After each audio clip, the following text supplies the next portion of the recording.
I came into Made in the Abyss with the assumption that I'd be watching a bunch of little kids mining a hole and fucking exploding. Back in 2017, I was told, ignore the dumb-looking kids, it gets dark, it gets dark. However, what I ended up with wasn't this ultra-depressing anime that switches tones halfway through. It was a comfortably uncomfortable adventure that I don't regret watching.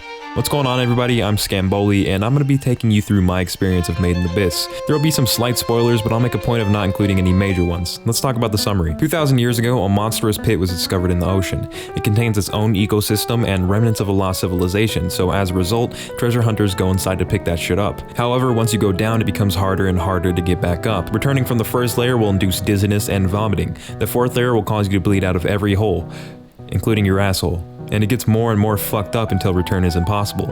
So what happens? Well, we shove a little girl inside with a robot friend on a suicide mission to reach the bottom.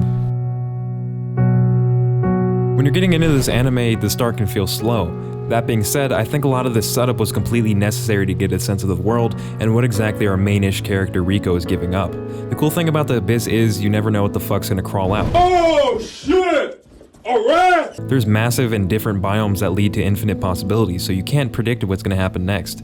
On top of that, there's a survival aspect where you're essentially at the bottom of the food chain wherever you go. That's where the dark part comes in. I wouldn't say that this is a dark or edgy show. Fuck the word edgy, by the way. It's just realistic.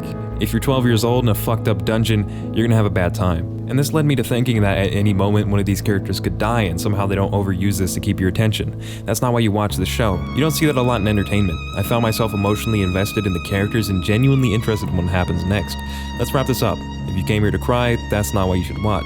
If you want to see something fucked up, that's also not why you should watch. But if you want a refreshing new world and an interesting premise, then we're onto something. Let's talk about the characters. Reg is the brobot who really makes this show watchable for me. He's kind of the, not pathetic ragdoll that deals with the monsters. He balances things out. I also like how he retains the mentality of a kid, but is still really mature. He doesn't really do anything to make me dislike him. He's also got lasers. No, get that out of here. I don't like it. I don't like Rico. She's just willing to get her ass beat and have Reg swoop in and save her ass. And I know what you're thinking. Scamboli, they're just kids. Do you think I give a fuck? Do you know how much actual kids fucking annoy me? It's not like the author was forced to make her a kid. And, you know, even if you're 12, who the fuck just stands there and watches when they're about to be eaten? Listen. When a fucking cup falls, my dog runs himself through the goddamn hall. You think a kid would run from a fucking monster, right? However, in the last couple episodes, she did grow on me, and she's not entirely useless. She has tons of practical knowledge about the dungeon, and without her, the show would be not the same. I'm sure that she's already developed a ton in the manga, so she'll get less annoying, but I just had to point that out. The cool thing about these kids is that the show never forgets that they're young by doing stuff like holding hands and other cute shit.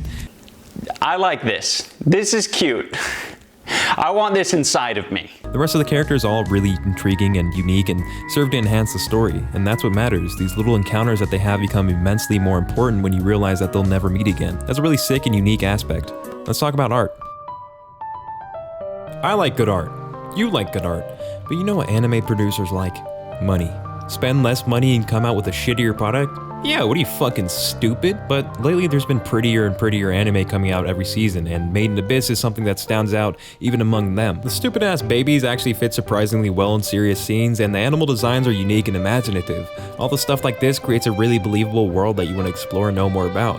No matter what scene you pause on, there's always incredible detail in the background. Seriously, pause anywhere in the video and you'll see it. The whole anime honestly looks like a movie. So let's wrap this up. Love or hate the art style, tons of effort went into this, and it really shows. There's a great attention to detail, and when coupled with the music, creates a really convincing and impressive world that draws you in. Let's talk about the music.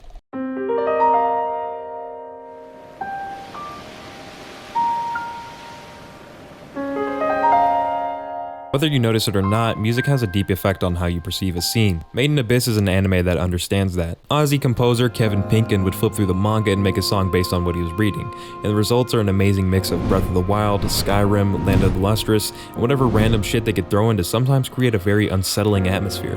There's catchy songs, there's creepy songs. Oh, there's a dead baby dying, I got a song for that. There's such a diverse group of music that it's really hard to say that you don't like it. A lot of times the music complements a sense of discovery when you're watching, other times it made my balls shrink back into my body because of the creepiness. So even though Space Dandy's soundtrack is still my number one, Made in Abyss is way up there. I went into this anime thinking I was going to see blood and murder, and it was going to be crazy. That was the wrong mindset to have. If you watch the first 3 episodes and think, wow, this is a really interesting premise, I'd like to know what happens next, absolutely watch the rest. I don't think you'll be disappointed. It's a really interesting and emotional journey that I think appeals to a lot of people. So that's it, that's the video. This anime was actually suggested to me by a viewer, so if you have your own suggestion, drop it down below. However, I'm extremely picky. I don't review anime that everyone already knows about, and it usually has to be something that has a major effect on me. Even then, sometimes I'll just watch an anime and think, fuck, I can't review this. I'm probably taking next week off, even though I never actually take a break when I say I'm gonna do it. Peace.